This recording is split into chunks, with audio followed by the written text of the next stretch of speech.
So far, we have looked at the extremes of the astrophysical black hole scale, stellar mass black holes and supermassive black holes. There is a good reason for this. These extremes are the most well-known cases. If we consider all the measured masses of black holes to date, so as of late 2017, we see a cluster of objects in the range of about 5 to 20 solar masses, with some reaching as high as possibly 70 to 80 solar masses. These are the stellar mass black holes. There are also a large number of objects towards the right side of this plot, at the highest mass end. These are the supermassive black holes that are thought to reside in the centres of most galaxies. Masses have also been obtained for many other low-mass compact objects. These low-mass stellar remnants populate the far left of this plot and are classified as either neutron stars or white dwarfs. And in the middle of this plot, there is a great deal of empty space. Should there not be something lying in the middle? This is one of the many questions perplexing astronomers today. If we were to find black holes lying in the centre of this plot, they would be known as intermediate mass black holes. And although the search for these sources is ongoing, intermediate mass black holes have proven themselves to be very elusive. Intermediate mass black holes are just that. They have masses that lie between the heaviest stellar mass black holes and the lightest supermassive black holes, making them intermediate on the mass scale of the astrophysical black holes. Hence the name. But what are these objects? How are they made? And why should we care about them? Intermediate mass black holes weigh in at more than 100 times the mass of our Sun, reaching up to 100,000 times the mass of our Sun. They are thought to be too big to form from the death of stars that exist in our universe today. If this is the case, how are they made?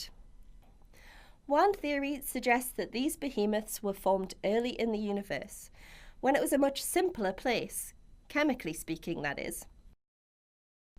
The first stars formed when the universe was only about 100 million years old. At this time, the universe contained only the simplest elements, so there was just hydrogen and helium.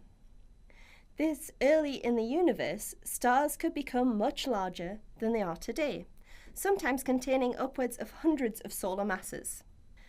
We have already learned that massive stars burn hotter, brighter, and quicker than their low-mass counterparts. This was true for those first stars too. Such huge stars would have very short lives indeed. We have also seen that massive stars can lose their mass through winds. What we have not yet mentioned, though, is that the power of this wind is a function of the star's chemistry. Astronomers have found that the metallicity of a star, or the amount of metals it contains, affect the strength of the star's wind. And here is where I should point out a quirk of astronomy. Forget the high school chemistry class for the moment. According to astronomers, the universe is made up of hydrogen, helium, and metals. Anything that contains more than 2 protons is a metal. Strange but true in the astronomical circles. Anyway, back to stellar winds. Therefore, the metallicity of a star or a region give you an indication of how much of these metals are present. When the metallicity is essentially 0, we find that a star loses little to no mass via its wind, irrespective of its size.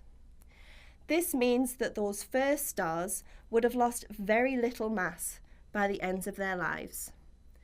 And at the end of this short life, well, here's another place where it changes from the life of stars today. Given the huge mass contained in these first stars, astronomers think that they may not have ended in a huge explosion, as massive stars do today. Instead, it is thought that once the star ran out of fuel, the force of gravity would be so strong that all of the star would collapse directly down to a black hole. The outer envelope of the star would not be blown away as it is today. It would be dragged down into the black hole to join the core of the star. This stellar death is called direct collapse. This means that the first stars in the universe may have collapsed to form black holes weighing hundreds of solar masses. They would have created intermediate mass black holes. Now that we know a possible direct way to make intermediate mass black holes, are there more indirect ways? Well, yes, we can make intermediate mass black holes by combining two smaller stellar mass black holes. Stellar mass black holes are the easiest to see when they are actively feeding from their companion star in a binary system. If the companion is a massive star, then it may also create a black hole at the end of its life. If this happens, we would end up with a black hole binary containing two black holes. Over time, these black holes can spiral in, getting closer and closer together until they merge. When that happens, the merging black holes combine to form a single, more massive black hole. This is an idea that has been around for a while, but recently has gained traction due to the discovery of black hole mergers with LIGO, the Laser Interferometer Gravitational Wave Observatory. We will be going into more detail about the facilities such as LIGO and the physics behind them in a later module. By combining stellar mass black holes in this way, it's possible to step up the mass scale to intermediate mass black hole range.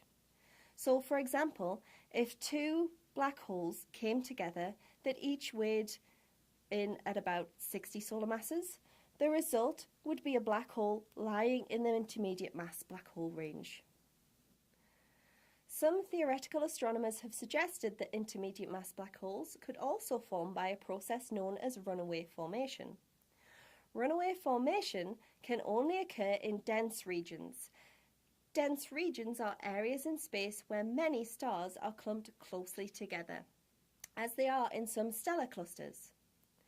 Within the central region of the cluster, you can think of the stars as dancers in a club. They are moving around each other as they travel under the influence of gravity. If two of these stars get too close together, they can start orbiting as binaries do, or they can spiral in towards each other and merge. This new star will have more gravity and attract other nearby stars. As they spiral in and merge, the object at the center will have even more gravity, and the cycle will continue, allowing this object to grow and grow until the gravity of this object is so strong that the supermassive star is forced to collapse to make an intermediate mass black hole.